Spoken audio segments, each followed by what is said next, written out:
살아계신 하나님 앞 이 시간 우리가 예배 자리 가운데 하나님 앞에 예물 올려드렸습니다. 하나님께서 기뻐 받아 주시옵소서.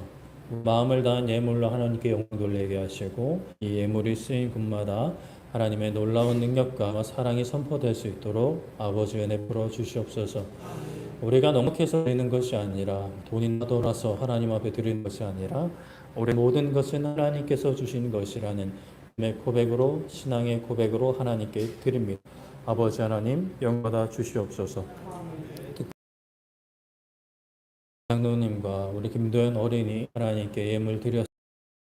하나님 이 땅에 우리를 보내주셨는데, 우리 장로님과 우리 도현이 보내주셨는데 하나님께서 허락하신 삶, 정말 그 사명 넉넉 감당할 수 있는 복된 길, 생명의 길, 선한 길 되게 하여 주시옵소서. 하나님께 영광 돌리는 삶이 되게 하시고 주님 앞에 서는 그날에 평안히 주님 품에 안기며 주님을 더욱 사랑한다라고 고백하는 복된 삶이 되게 하여 주시옵소서.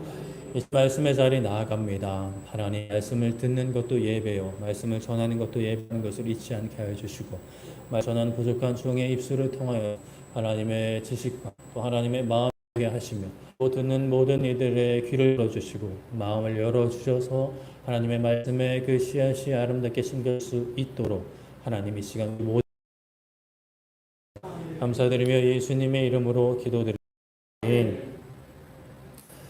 하나님 말씀 보겠습니다. 하나님 말씀 시편 149편 말씀입니다. 시편 149편 1절부터 9절까지. 시편 149편입니다.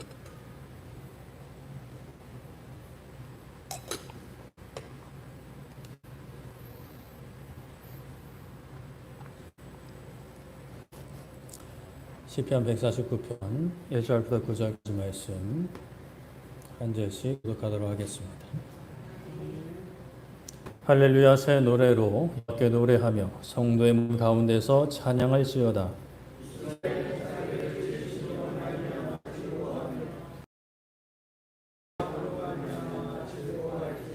춤추며 을 찬양하며 소와 수금으로 그를 찬양할 지어다.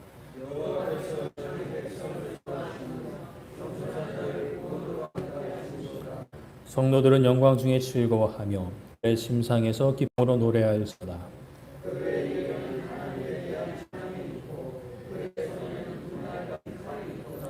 이것으로 문 나라에 보수하며 민족들을 벌하며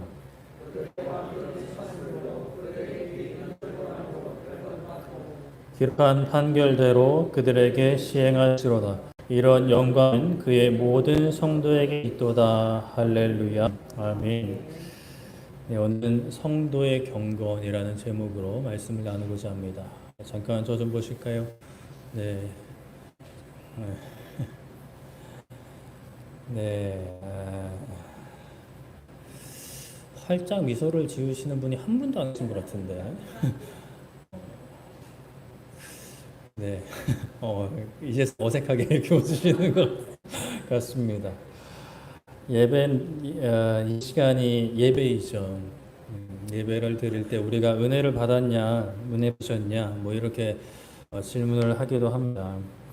저한테도 그런 질문을 하시는 분이 계셨어요. 주중에 외로운 시간이셨냐. 근데 그런 고민을 합니다. 목회자로서, 예배 인도자로서 말씀을 전하는 자리에서 내가 은혜를 받을 수 있나라는 생각을 많이 합니다. 그래서 어떤 분들은 은혜를 받으려 하지 말고 전하고 은혜는 개인적으로 따로 받아 뭐 이렇게 말씀하시는 분도 계세요. 일리가 있는 것 같아요. 이렇게 한번 딱 하고 나면 이제 여러 가지로 이제 쫙 빠져나가는 느낌이 들어서. 그런데 또 한 분이 저한테 약간 깨우침을 주다 그럴까요? 이번 주에 말씀을 전하는 것도 하나님 앞에 드려지는 것이니 그것 또한 은혜로운 시간이 될 것이다고 하시더라고요. 그래서 속으로는 설교해 보셨냐고 이런 생각이 있긴 했는데 곰곰이 생각할수록 좀 울림이 있는 어떤 그런 가르침이셨습니다. 그래서 여러분들도 이 설교를 들을 때 그냥 단순히 뭐 지식을 쌓는 시간, 사실 지식 쌓는 시간도 아니잖아요. 뭐 대부분 아는 얘기 뭐 다 돌려막기 하는 것인데 뭐 새로운 지식을 구하기보다 어떤 이 듣는 마음의 마음 태도, 자세가 예배자가 되어서 그것만으로 하나님, 그러니까 사랑하는 사람과 함께하는 시간이 물론 함께 할수록 몰랐던 것을 발견하기도 하지만 한 20년, 30 되다 보면 그냥 표정만 봐도 아, 사람이 무슨 생각을 하는구나. 뭐 말하지 않아도 이렇게 소통하는 그런 게 있지요? 있을 텐데 우리가 말씀을 들을 때에도 물론 새로운 것을 아는 것도 좋고 이전에 아는 것도 좋고 다 좋은데 그런 모든 시간이 참 은혜로운 시간, 기쁨의 시간이 되기를 축복합니다. 네. 사회생활을 하다 보면 라인을 탄다, 또 줄을 선다 이런 말이 있죠. 그래서 뭐 좀 위치가 굳어진 어떤 사람의 편이 돼서 그 사람의 도움을 받고 그 사람 이제 뒤를 따라서 좀 이렇게 길을 가는 그런 모습을 묘사를 하는 겁니다. 뭐 연예계에는 예능 프로그램에는 뭐 유재 라인, 강호동 라인, 이경규 라인 뭐 이런 급이 되는 것을 보고는 하는데 그만큼 이제 이렇게 언급되는 사람들은 그 분야에 있어서 입지가 탄탄한 사람들이죠. 그래서 그 사람을 마음에 들게 되면 아무래도 이제 방송국 이제 제작하는 사람들이 이들의 입김을 들을 수밖에 없겠죠. 그리고 이들이 뭐 나쁜 의도로 그렇게 하기보다는 아무래도 그래도 방송을 성공하려면 방송 잘하는 사람 또 뭐 합이 많은 사람 이렇게 끌어와야 되는 부분들이 분명히 있으니까 아무도 생판 모르는 사람 그리고 좀 약간 능력이 좀 부족한 사람보다는 그래도 좀 그런 아는 사람 잘하는 사람을 끌고 올 것 같습니다. 그래서 이제 그런 사람들과 함께 하는 것을 라인 탄다 뭐 이렇게 이야기하기도 하고 또 누구의 사람이 되었다. 뭐 유재석의 사람이다. 강호동의 사람이다. 이경규의 사람이다. 또는 뭐 정치인들 언급 잘 안 하려고 하지만 윤석열의 사람이다. 또는 뭐 이재명의 사람이다. 뭐 이렇게까지 이야기를 하죠.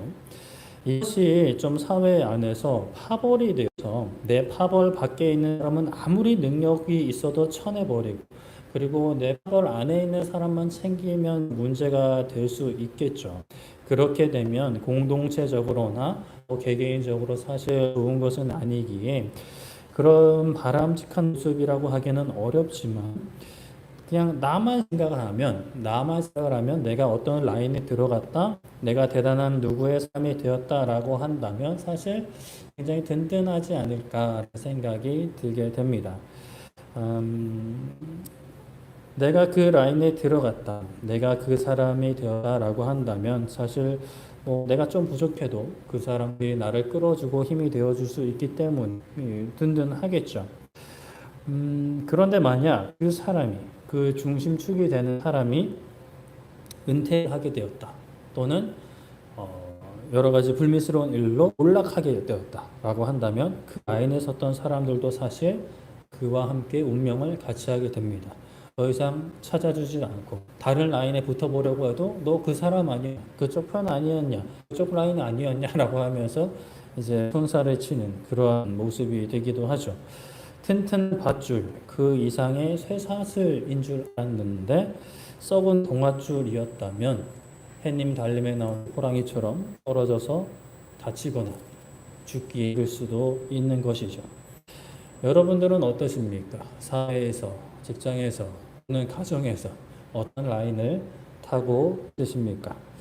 우리는 세상의 그 무엇보다 그 누구보다 하나님 라인을 타야 합니다. 하나님의 사람들이 되어야 하는 것이죠.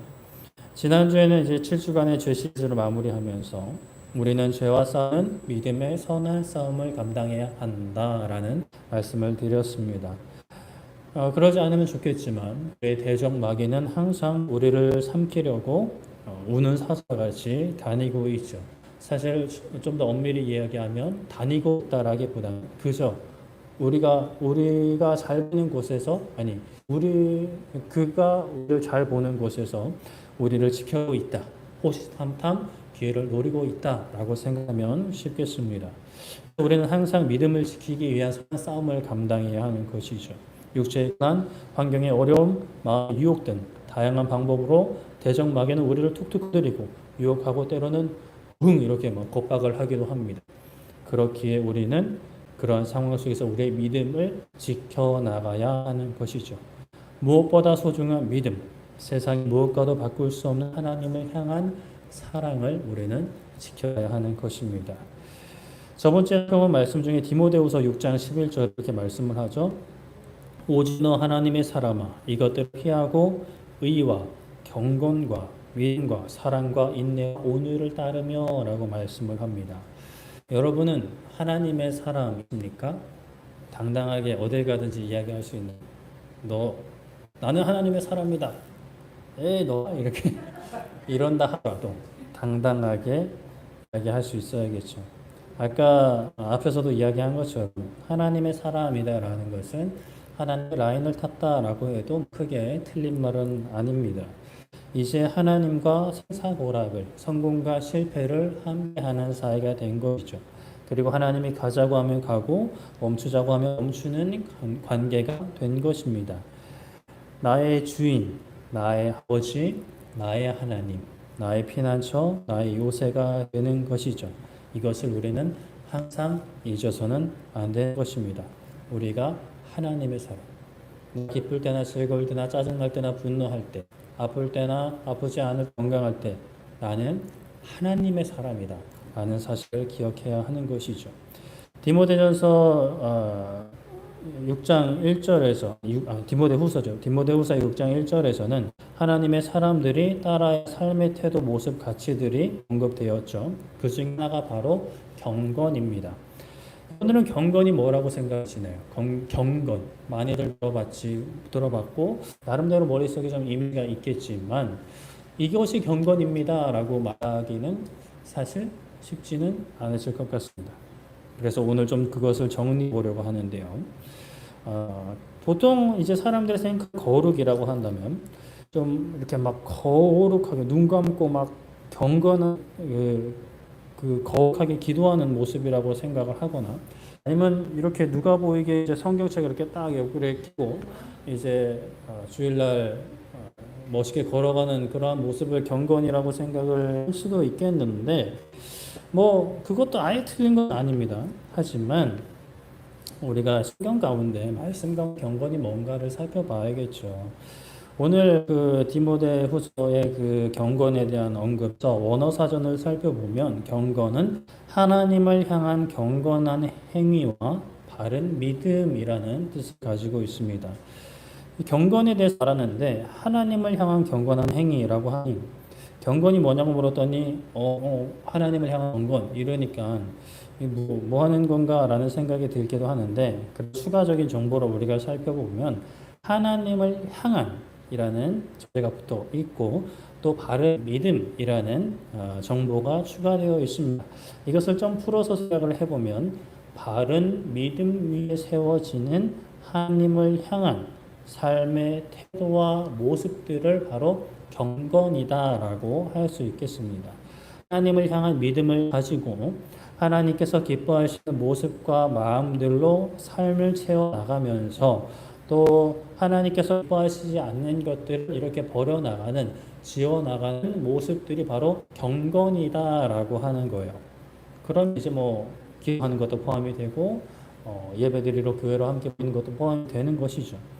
디모데전서 4장 7절에 이렇게 말씀합니다. 망령되고 허탄한 신화를 버리고 경건에 이르도록 너 자신을 연단하라 라고 말씀을 하는데요. 여기서 이제 그리스도 예수님의 좋은 일꾼이 되기 위해서 망령되고 허탄한 신화, 즉 꾸며낸 헛된 이야기들을 버리고 경건에 이르도록 자신을 연단할 것을, 훈련할 것을 말씀을 합니다. 이제 앞서서 그 디모데후서 말씀에 경건이 하나님을 향한 경건한 행위, 바른 믿음이라고 했다면 여기서 이제 디모데전서에서 살펴볼 수 있는 것은 이러한 바른 믿음과 그에 합당한 삶을 살아내는 과정과 그 과정을 통해 도달한 어느 정도의 경지 모두가 경건이다라고 할 수 있는 거예요. 그러니까 경건에 이르도록 우리가 자신을 연단해야 하기 때문에 경건은 어떠한 특정 수준에 있는 그런 모습일 수도 있는데 그러한 과정 또한 경건의 과정이 되어가는 것이죠. 그러기에 그리스도인들, 우리들은 하나님의 사람들은 이러한 경건의 과정을 밟아 나가야 하는 거예요. 내가 예수님을 만났다고 완전히 경건해지는 것은 아닙니다. 물론 하나님이 의롭다라고 칭해 주시지만 그 칭해 주시는 그 하나님의 뜻에 합당하게 그 뜻을 더욱 100% 채워나가고 일치되기 위해서 우리는 그러한 경건의 과정, 또 경건의 과정을 통해 경건에 이르러야 하는 것이죠. 그러한 이르는 과정이 우리의 몸과 마음을 지키는 것이고 또 믿음의 선한 싸움을 싸는 것이고 하나님의 사람으로서의 삶을 살아가는 것입니다. 자, 신약에서 경건은 이렇게 얘기했다면 구약에서는 어떻게 이야기하는가? 시편 30편 6절에 보면은 이로 말미암아 모든 경건한 자는 주님을 만날 기회를 얻어 주님께 기도할지라 진실로 호수가 범람할지라 그에게 미치지 못하리라 라고 말씀합니다. 경건한 자는 주님을 만날 기회를 얻어서 주님께 기도하라 라고 말씀을 합니다. 경건한 자에게 하나님께 기도하라, 기도할 것을 요청하고 있는 거예요. 그렇다면 경건한 자가 평소에 기도를 하지 않아서 이렇게 요청하는 것은 아닐 것이고 그만큼 경건한 자는 위기나 어려운 상황이 있을 때에 하나님을 의지하는 사람, 하나님께 기도하는 사람이라는 의미를 담고 있습니다. 여기서 이제 원어 사전을 살펴보면 이 구약은 히브리어로 기록되었고 신약은 헬라어로 기록되었기 때문에 그 원어 사전에도 뜻이 조금 다릅니다. 구약에서의 경건의 원어 사전을 살펴보면 이스라엘의 하나님을 충성되게 사랑하는 이라는 뜻을 가지고 있어요. 이 구약의 뜻은 그 신약에서의 뜻에 더해서 그 경건의 뜻을 더욱 풍성하게 이해시켜 주는 것이죠. 신약에서의 경건이 바른 믿음에 합당한 하나님을 향한 행위라고 했다면 만약에 그것만 생각하면 이제 우리가 무엇을 성취해야만 할 것 같고 무엇을 이루어야만 할 것 같은 뉘앙스가 있어서 약간 좀 지루로 느껴질 수도 있을 것 같은데 구약은 그 어떤 행위의 근본에 하나님을 향한 진실된 사랑, 충성된 사랑이 있어야 함을 말해줍니다. 그 사랑은 충성된 그 충성을 기반하기는 하지만 그것이 사실은 지라고 하기보다는 하나님과의 건강한 관계 안에서 나오는 열매인 사랑이라고 할 수 있는 것이죠. 경건이 깊어진다는 것은 이러한 사랑이 깊어진다는 것이고 또 경건이 자라난다라는 것은 믿음이 자라난다라는 것과 틀린 해석이 아닙니다. 마땅히 우리 그리스도인들이 평생에 걸쳐 나아가야 할 과정과 방향이 바로 경건이라는 거죠. 그런데 이제 시편 32편 6절에 영된 경건이라는 단어의 원어 그 발음이 하시드라는 발음이고 그런 단어인데 다른 시편에서는 좀 다르게 번역이 되었습니다. 오늘 우리가 읽은 말씀 시편 119편 보면은 1절에 할렐루야 새 노래로 여호와께 노래하며 성도의 모임 가운데 찬양할 거다라고 합니다. 여기에 하시드라는 단어가 쓰여 있어요. 뭘까요? 바로 성도라는 단어가 하시드라는 단어입니다. 그러니까 어디서는 경건이라고 번역을 했는데 여기서는 성도라고 번역한 거예요. 의미도 같아요. 성도라고 한다면 보통 이제 그 거룩할 성을 사용을 하죠. 그래서 거룩한 무리들이라는 뜻입니다. 거룩과 경건도 당연히 의미가 상통하는 부분이 있으니 저 문제되는 번역도 아니고 해석도 아닙니다. 이렇듯 성도란 거룩한 자, 거룩한 무리들이라는 의미도 있고 오늘 말씀에 나는 의미처럼 경건한 자들이라는 의미도 가지고 있는 것이죠. 시편 119편은 이러한 성도들, 이러한 거룩한 자들, 경건한 자들에게 하나님을 찬양할 것을 요청합니다. 찬양하는 이유가 무엇인가? 2절에 보시면 이스라엘은 자기를 지으신 이로 말미암아 즐거워하며 시온의 주민은 그들의 왕으로 말미암아 즐거워할지어다 라고 말씀을 합니다. 이스라엘은 믿는 사람들의 공동체를 상징합니다. 오늘날에는 교회라고 단어를 바꾸어도 크게 다르지 않아요.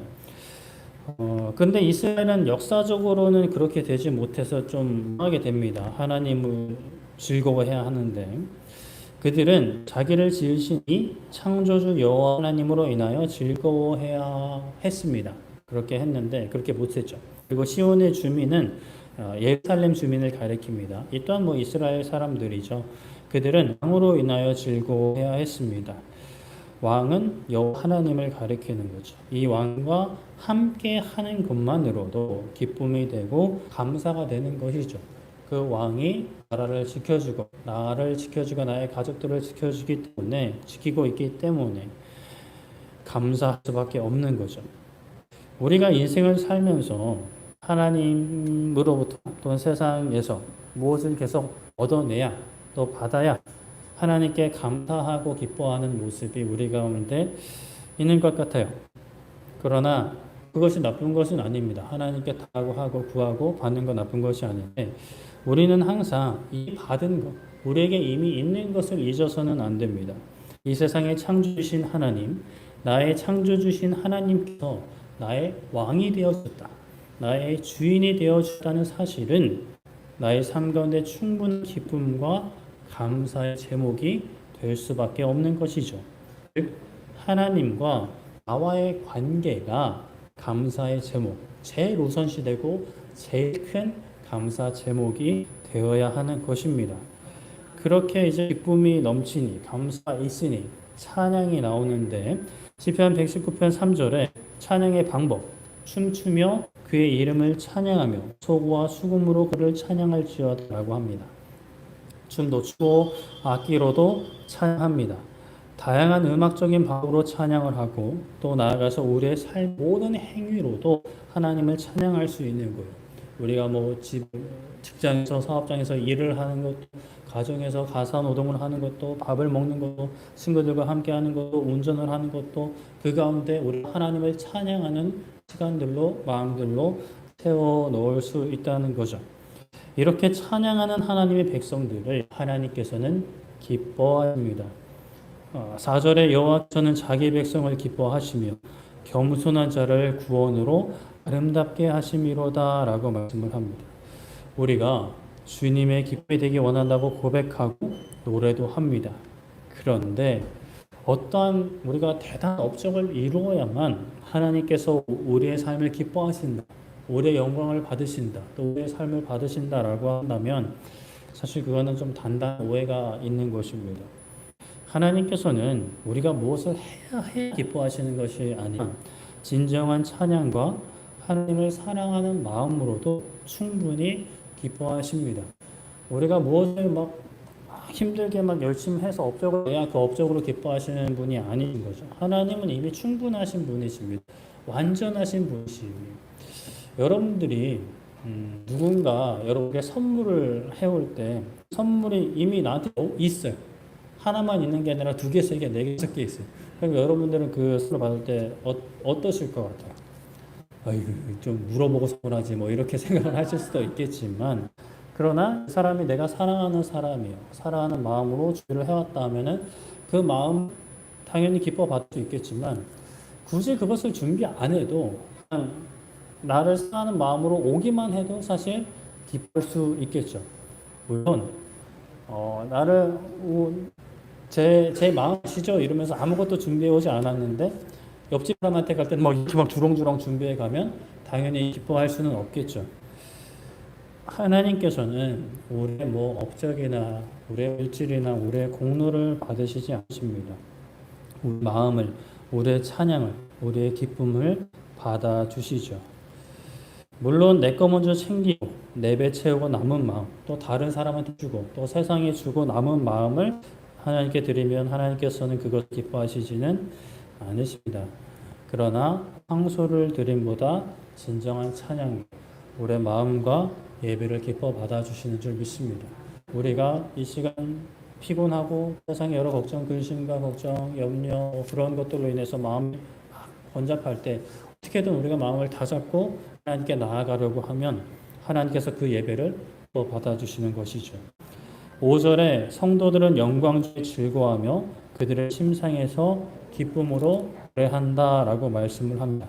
여기에 성도들도 하시드, 경건한 자들입니다. 이 성도들은 영광 중에 즐거워한다라고 말씀을 합니다. 이 영광은 하나님의 영광입니다. 하나님과 함께하는 자들, 하나님의 임재를 사모하며 경험하며 사는 자들은 하나님의 영광을 누리며 살아가는 자들이죠.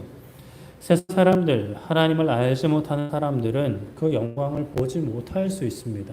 왜냐하면 눈이 없기 때문이죠. 그렇다고 해서 억지로 세상 사람들이 바라는, 세상 사람들이 알아볼 수 있는 영광을 만들어내려고 애쓸 필요는 없습니다. 우리가 하나님과 동행하다 보면 보는 눈이 있는 자들은 볼 것이고 귀 있는 자들은 듣게 되는 거죠. 우리는 하나님의 사람들, 경건한 자들, 성도로서 우리와 함께 하시는 하나님으로 인하여 즐거워하면 되는 것이죠. 물론 그 즐거움은, 그 동안의 삶은, 경건한 자로서 성도의 삶은 사람들 볼 수 있는 선행이라는 열매를 맺기도 합니다. 그러나 선행이라는 열매를 맺어야지 해서 맺어지는 것이 아니라 하나님과 동행하고 하나님 안에 거하면, 하나님을 찬양하고 하나님을 기뻐하시는 삶을 살게 되면 선행이라는 그 열매는 자연스럽게 나오는 열매인 것이에요. 그리고 그 즐거움, 성도가 가지는 그 즐거움은 남에게 보여주기 위해서 억지로 만들어내는 즐거움이 아닙니다. 나는 전혀 기쁘지 않고 나는 전혀 행복하지 않은데 그거 하나님의 살아계심을 들어야지, 내가 하나님의 사람인 웃는 모습을 보여야지. 물론 그 마음도 어떤 면에서는 하나님께서 기뻐 받으시리라 생각을 합니다. 하지만 그게 계속 지속되면 가장 힘든 건 나 자신인 거예요. 거짓된 모습을 보여줘야 하니까. 그러나 사실 성도의 본래 삶은 그러한 삶이 아니에요. 거짓된 위선적인 기쁨, 표면적인 즐거움을 보여주는 삶이 아닙니다. 여기서 보면 침상에서도 기쁨으로 노래할 수 있는 즐거움이다 라고 말씀을 하는데, 침상이 뭐예요? 침대잖아요. 나만의 공간이에요. 혹 나와 정말 친밀한 가족들만 알 수 있는 공간입니다. 아무나 내 침대방에 들어오지 않잖아요. 아무나 내 침대에 눕지 못하면, 아무리 친구라고 해도 나의 허락 없이 내 침대로 막 뛰어든다? 제정신이냐라고 할 만큼 예의가 없는 행동이죠. 침상이란 공간은 나만, 또 나와 정말 친밀한 가족들만 공유할 수 있는, 알 수 있는 공간입니다. 그런데 그런 공간에서도 기쁨으로 노래한다라는 것은 다른 사람들에게, 세상 사람들에게 억지로 보여주기 위한 기쁨이 아니라 진실로 우리 마음 가운데서 자연스럽게 우러나오는 즐거움인 것이죠. 그 즐거움이 우리 삶 가운데 가득하기를 축복합니다. 그리고 이 즐거움의 이유를 묻는 이들이 있을 거예요. 당신은 왜 그렇게 즐겁습니까? 신상까지는 아니더라도 일상생활 가운데 즐거움, 저 사람 막 즐거워하니까 왜 즐겁습니까? 라고 묻는 사람들에게 그 사람들은 이렇게 물을 수도 있겠죠. 아니, 숨겨둔 돈이 많습니까? 자녀가 좋은 대학에 들어갔나요? 직장에서 승진을 했나요? 대체 왜 그렇게 기쁩니까? 로또 당첨되고 나한테 말 안 하는 거 아닙니까? 라고 묻는 사람들이 있다면 우리는 이렇게 답할 수 있겠죠. 하나님이 나와 함께 하십니다. 그럼 또 그 사람이 물을 거예요. 하나님이 함께 하시는 증거가 뭡니까? 나한테도 그 증거를 좀 보여주십시오. 돈을 많이 벌었습니까? 직장에서 성공했나? 자녀가 좋은 대학에 갔나요? 라고 묻는다면 그럴 수도 있겠지만 아니요, 그렇지는 않습니다. 하지만 하나님께서 나의 죄 대신하여 아들을 보내셔서 십자가에 죽게 하셨고 나를 그 죄에서 해방시켜 영원한 구원에 이르게 하시려고 그 아들 되신 예수님께서 부활하셨기 때문입니다. 그래서 나는 그 예수님을 믿기 때문에, 예수님이 나와 함께 하시기 때문에 나는 기쁠 밖에 없습니다. 외관에 소가 없고 포도나무에 열매가 없어도, 감람나무에 잎사귀가 없어도, 돈을 많이 못 벌고 모아둔 재산도 없고 자녀도 뭐 좋은 대학에 가지도 못하고 심지어 자녀도 없고 결혼도 못했지만 나는 기쁩니다. 왜요? 하나님이 나와 함께 하시기 때문입니다. 당신도 이 기쁨을 누릴 수 있기를 바라고 내가 기도하겠습니다. 라고 답해 줄 수 있는 우리 모두가 되기를 축복합니다.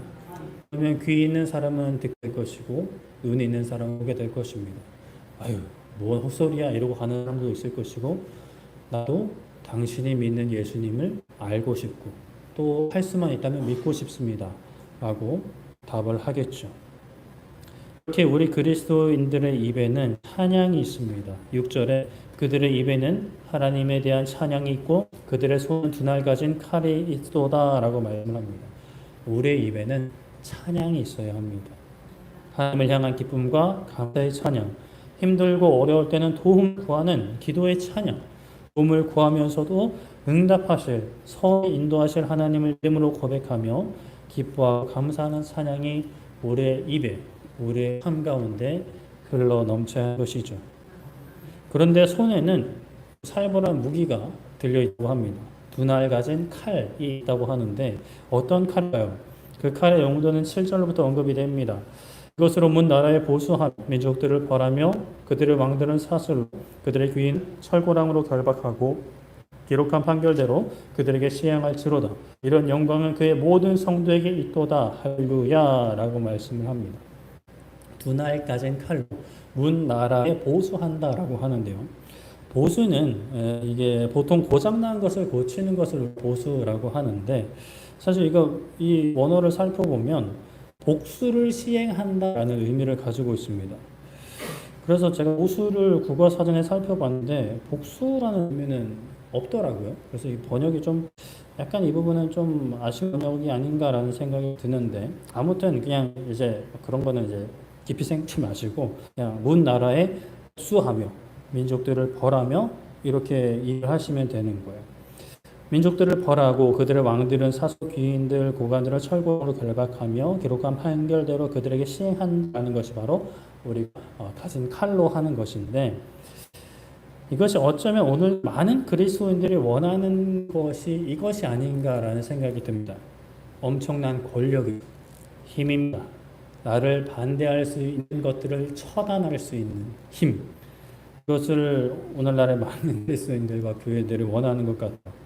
교회를 반대하고 하나님을 반대하고 나 반대하는 이들을 벌할 수 있는 궁지로 몰아넣을 수 있는 힘 말이죠. 마치 이 모습만 보면 중세시대 십자군을 연상케 합니다.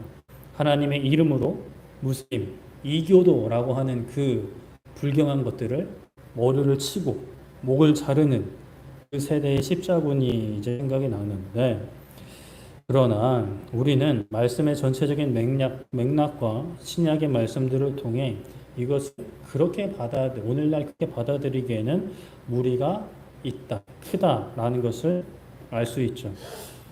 모르셨다면 이제부터라도 알면 됩니다. 구약에서는 가나안 땅을 점령할 때 하나님의 명령 안에서 이방인들을 칼로 죽이고 내쫓고 그리고 왕정국가 시절에는 또 이방 나라들을 점령을 하고 뭐 그런 일도 있었습니다. 그러나 오늘은 구약이 아니죠. 신약입니다. 말씀입니다. 그렇다면 오늘날 이 검은 무슨 검일까? 바로 말씀의 검이다라고 할 수 있는데요. 에베소서 6장 17절에 구원의 투구와 성령의 검, 곧 하나님의 말씀을 가져라라고 말씀을 합니다. 우리가 이전에 살펴보았던 하나님의 전신갑주를 언급하는 부분이죠. 그 전신갑주 중에 유일한 공격형 무기 검은 바로 성령의 힘이며 하나님의 말씀입니다. 우리는 이것으로 우리를 유혹하고 공격하며 우리를 삼키려는 대적 마귀와 영적인 전쟁을 감당합니다. 교회 안에서 내 뜻과 다르게 행동하며 또는 집에서 사회에서 나의 신생활을 따르지 않거나 반대하는 사람들의 머리를 내려치는 검이 아니라는 거예요. 우리의 마음을 빼앗으려는 마땅히 하나님을 향하고 하나님께 드려져야 하는 내 마음을 훔치려 해서 내 마음 가운데 의심이 생기고 불평이 생기고 감사하지 못하는 마음이 생기게 하려는 그 대적 마귀를 대하는 말씀에 검하는 것이죠. 예수님께서 유혹하려 했던 사단 마귀를 물리칠 때 사용하셨던 그 말씀이 우리의 손에 있어야 한다는 것입니다. 이 거미, 말씀의 거미 성도들, 경건한 자들, 하나님의 사람들, 그리스도의 손에 있어야 하는 것이죠. 지난 한 주간 우리의 손에는 무엇이 있으셨습니까? 우리의 입에는 무엇이 있으셨습니까? 우리의 손과 우리의 입에는 세상에 많은 돈과 명예와 또는 세상의 건강만 가득하지는 않은지 돌아보았으면 좋겠습니다. 우리가 항상 들고 다니는 소지품 뭐가 있어요? 보통 뭐 운전하시는 분들이면 차키 또는 뭐 카드 또는 요즘에는 카드도 들어있는 스마트폰, 주로 이제 스마트폰을 뗄 수 없는 것 같은데, 그렇다면 그 스마트폰 안에는 무엇이 들어있는지 생각해 보셨으면 좋겠어요. 여러분들이 일주일 동안 그 스마트폰으로 무엇을 하셨는지. 제가 가진 핸드폰에 일주일에 한 번씩 그 스크린 타임이 뜹니다. 그러니까 일주일 동안 어떤 어플을 몇 시간 사용했는지, 몇 퍼센트 사용했는지 쭉 떠요. 자세히 보진 않는데, 이제 그러면 내가 이거를 이렇게 사용을 했구나라는 것이 이렇게 알아서 데이터를 보내주더라고요. 뭐 그런 기능이 없다 하더라도 여러분들이 그냥 곰곰이 생각을 해보세요. 여러분들이 가진 스마트폰으로 어떤 어플에 들어가셨고 어떠한 어플로 또 무엇을 보셨는지, 무엇을 들으셨는지, 그 가운데 말씀이 얼마나 있는가, 또 찬양이 얼마나 있는가. 그저 시간 때우기용인 게임과 별 사실 인생에 크게 도움되지 않는 유튜브 영상들이나 또는 지인들과 경건과는 전혀 상관없는 대화나 어떤 그런 메시지들로만 가득하지는 않았는지요. 찬양이 가득해야 할 우리 입에 무엇이 있었는지, 또 말씀이 쥐어져야 한 우리의 손에, 또 그 스마트폰 안에 무엇이 있었는지 돌아보는 은혜가 있기를 축복합니다.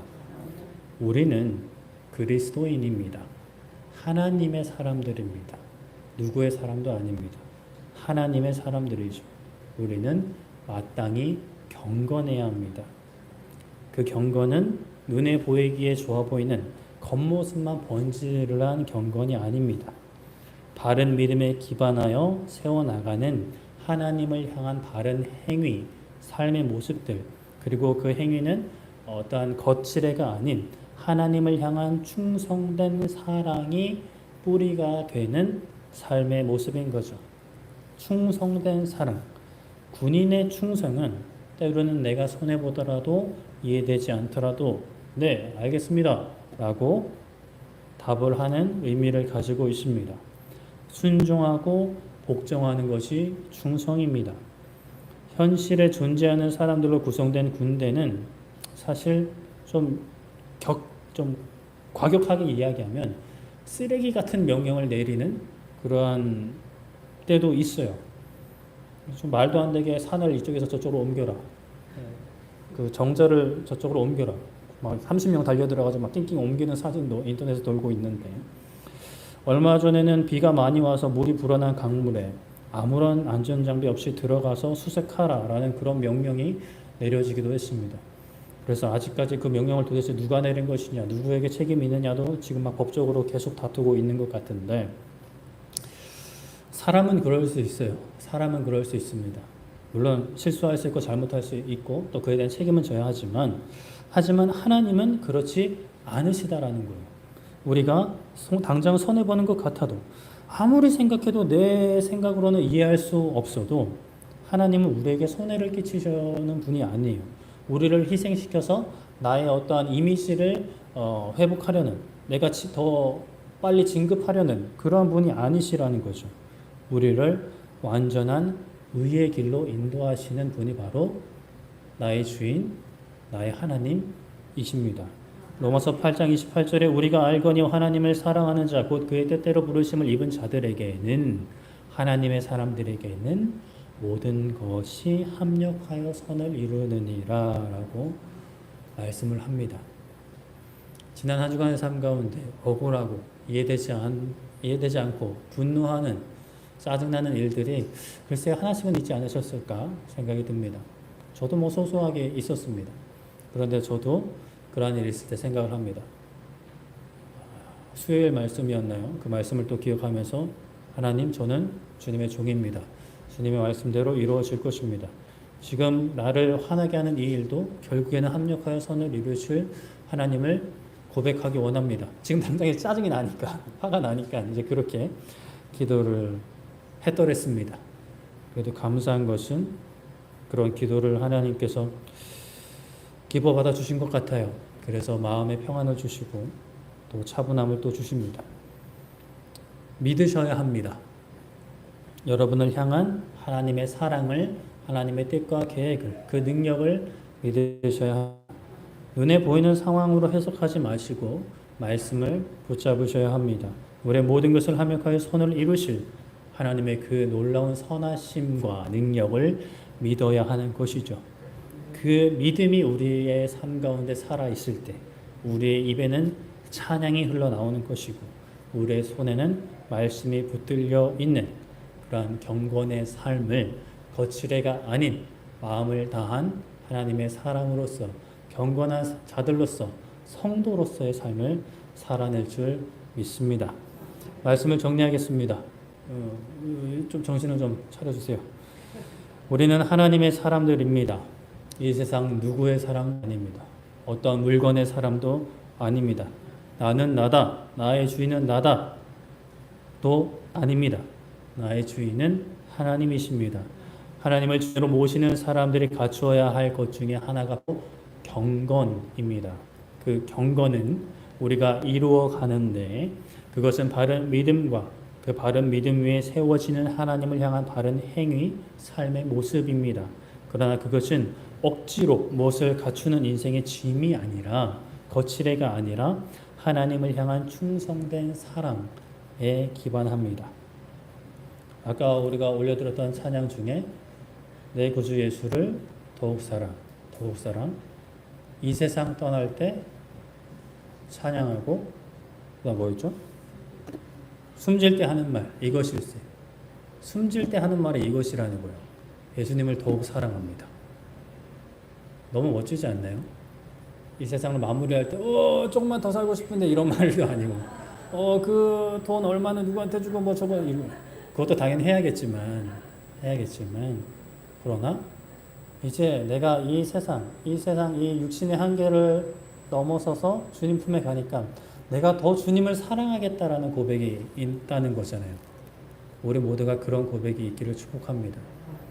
오늘 중고등부 설교도 이와 비슷한 게 있는데 저 10대 아이들을 데리고 그런 설교를 하는 저 자신도 약간 괜찮은가라는 생각이 들긴 했지만 우리 모두가 그런 소망을 가지기를 축복합니다. 이러한 바른 믿음과 충성된 사랑으로서의 경건을 가진 자들이 바로 성도들입니다.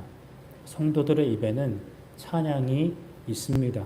그리고 손에는 두날 가진 칼이 있는데 그것은 오늘날 성령의 검, 하나님의 말씀입니다.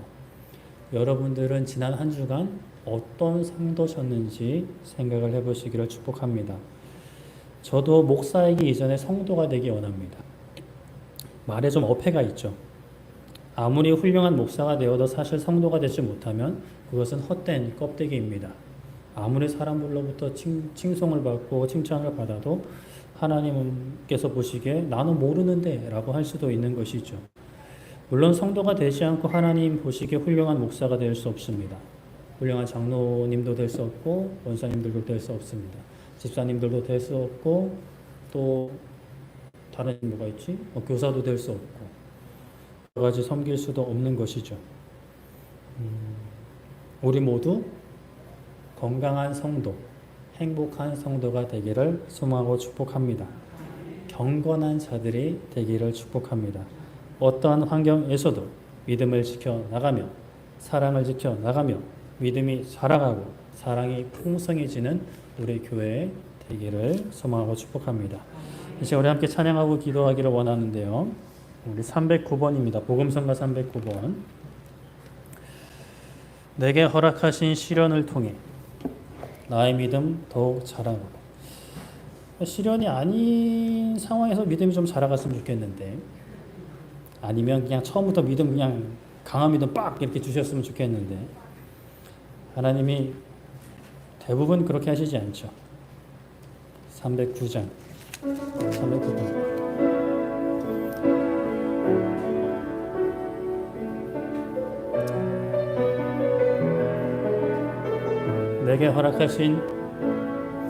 내게 허락하신 시련을 통해 나의 믿음 더욱 강하게 자라나고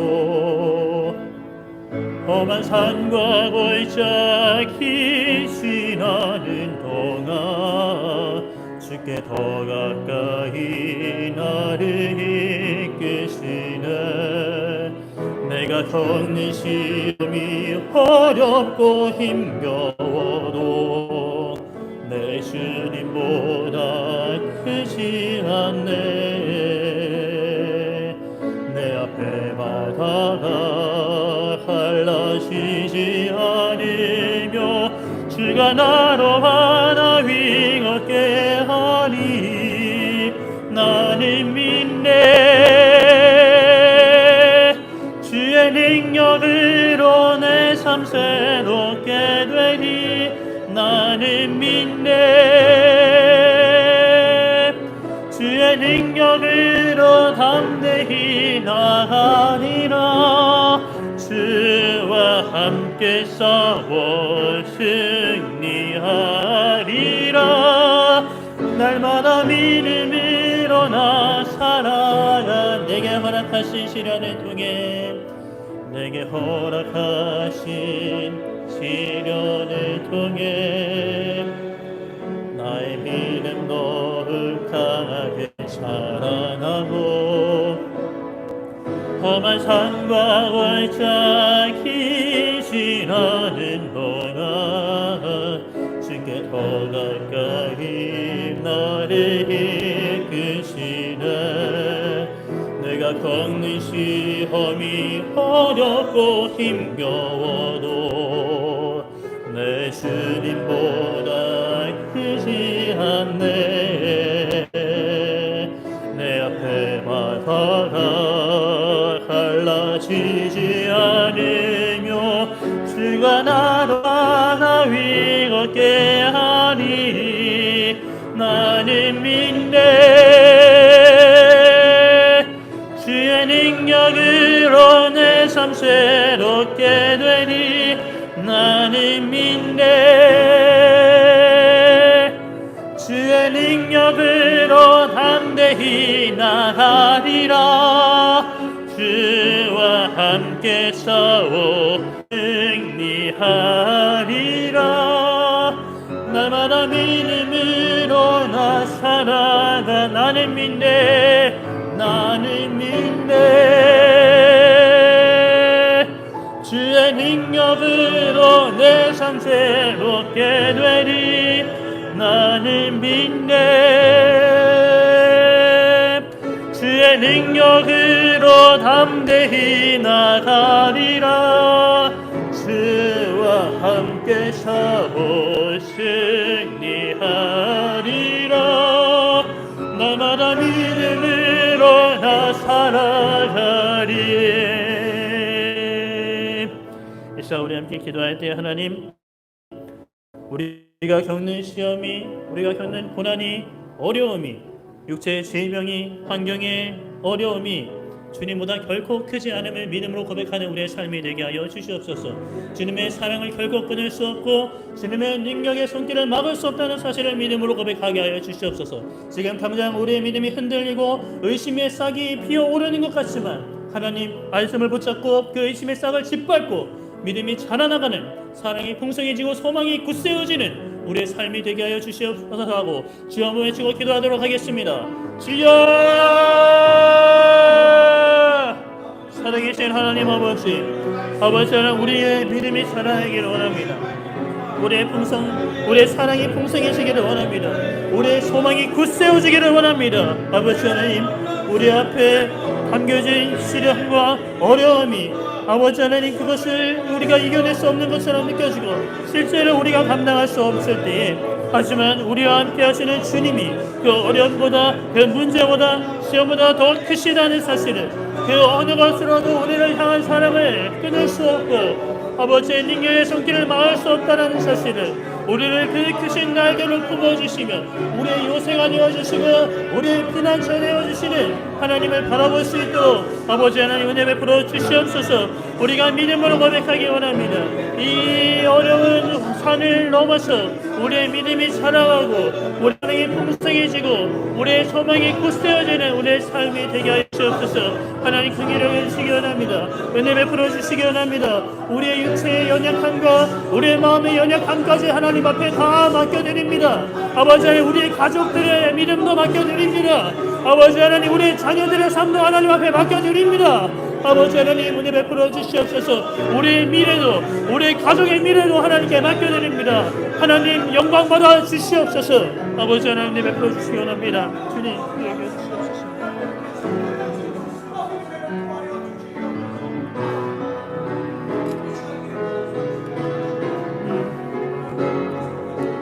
주가 나로 하나 위걷게 하니 나는 믿네.